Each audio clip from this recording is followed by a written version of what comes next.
Ele vai pedir para a gente o perímetro, esse é o comando final, mas uma questão que tem por ferramentas a ser usadas aí, né? Por exemplo, as sevianas, né, os pontos notáveis que nós falamos através das sevianas. Aqui nessa questão, por exemplo, a gente já vê que o desenho tem uma circunferência inscrita. E num dos últimos tópicos da nossa aula, né, na parte teórica, a gente falou sobre um ponto notável chamado incentro. Incentro era justamente o ponto de encontro entre as bissetrizes internas de um triângulo. Então acho que a gente já pode começar a se valer a partir daí para resolver essa questão. Ele pede para a gente o perímetro, e lembrando, tá? Perímetros, a indicação, a convenção matemática é a indicação por 2P. Então no final só não dá mole, tá? 2P é indicação de perímetro, é porque na matemática P seria um semiperímetro. Tudo bem? Bora lá. A gente sabe o perímetro do triângulo grande, né? O ABC, mas ele pede o triângulo... Até coloquei ABC ali errado. Ele pede do ADE, tá? D de dado E. Mas não tem problema, depois a gente sinaliza melhor na hora de responder. Ele deu essas medidas, então a gente pode começar pensando no seguinte, nessa ideia do incentro, né? Então, se viu uma circunferência inscrita, esse ponto, o centro da circunferência, já é o próprio incentro, encontro das bissetrizes. Então, eu vou fazer o seguinte, eu vou traçar essas bissetrizes aqui, por exemplo. A bissetriz interna que parte de B vai, obviamente, né, ter dois ângulos iguais.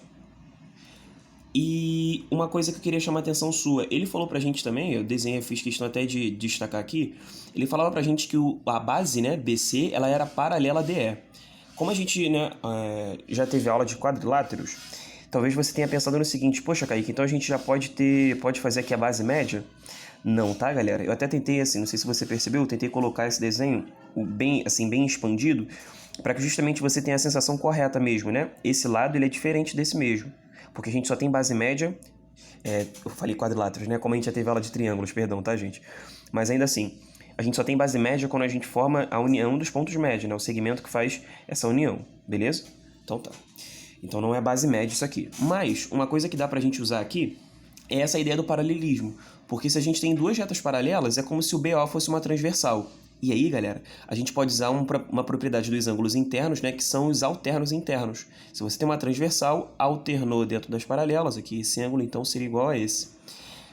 Galera, uma outra coisa que a gente viu na aula de hoje, por isso que eu acho que essa questão é boa de fazer, a gente tem que lembrar de vários pontos da aula.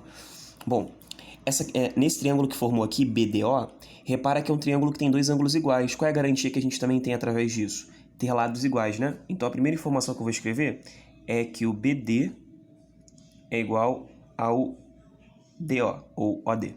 Beleza? Tá. Eu vou com a mesma estratégia, então, para o outro, né? A gente tem várias bissetrizes aqui, são 3 internas no total. Eu vou traçar essa segunda aqui. Galera, olha isso. Se a gente consegue, por exemplo, fazer a marcação dessa bissetriz, né? Repara, de novo, ó, a gente tem dois ângulos iguais, beleza?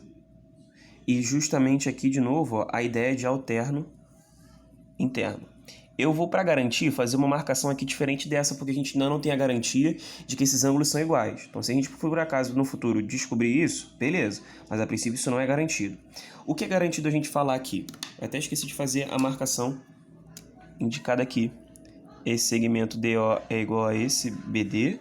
E agora a gente sabe que o OE é igual ao EC, né? Pelo mesmo motivo, ângulos iguais, desculpa, acabam ocasionando, né? Em lados iguais. Então, OE é igual a EC. Tudo bem, gente? Beleza? Bom, galera, agora dando sequência, a gente pode, por exemplo, calcular o perímetro. Então, eu vou indicar o perímetro por 2P, beleza? O perímetro, então, do triângulo que ele pede, o triângulo ADE, seria somar AD, ou DA, mais DE, mais AE. Tá. Então, vamos lá com bastante paciência. Galera, o que a gente pode afirmar aqui? Algumas afirmações que a gente pode ter a partir do que a gente já tinha, né? Como conclusão. Quem é o AD? Bom, o AD a gente não tem garantia nenhuma ainda de quem é, então eu vou deixar ele aqui repetido. Agora, quem é o DE? Quem é esse segmento todo? Esse segmento todo, ele não é justamente DO mais OE? Vê aí. Tudo bem? Então a gente sabe que isso aqui vai ser DO mais OE. Mais o AE lá no final. Galera, se a gente pensar aqui como ficou, né? A gente tem o seguinte. Bom, galera, voltando aqui, a gente pode fazer agora as seguintes adaptações. O AD, por exemplo, seria essa parte aqui, né? Do triângulo que a gente quer calcular o perímetro. A soma de todos os lados. Mas a gente tem uma relação que é o DO. E quem é DO? DO está escrito aqui em cima, né? Lembra que a gente concluiu que ele é o BD? Então começa a ficar um pouco mais interessante, porque agora a gente tem o somatório de AD. E quem é o DO? BD, que está lá em cima. Então, AD mais BD, olha para a figura. AD mais BD é exatamente o 19, né? Que é o lado todo. OE. Quem é OE? Já estava até escrevendo OE. Quem é OE? Tá aqui em cima. OE é EC. Então, a gente pode escrever que OE no lugar dele é C mais AE. Galera, vamos tentar analisar 2 a 2? Olha isso. AD mais BD, como a gente já tinha comentado. AD mais BD, o lado todo do grandão é 19. Galera, quem é EC mais AE? EC mais AE é o outro lado, 21. Então, a gente chega na conclusão de que o perímetro vale 30 centímetros. 30 não. Já estava fazendo besteira, né? Não vou errar agora. Qual é? Não dá mole. 40 unidades. Eu estava até falando tudo errado, né? Falei unidade errada, falei número errado, escrevendo número errado. Mas agora sim tá certo. 40 unidades. Beleza, pessoal? Então, muita atenção aí, né? Não vai fazer que nem eu no final. Mas ainda assim tá tudo certinho. Aí você marca a opção correta e parte pro abraço. Valeu, gente.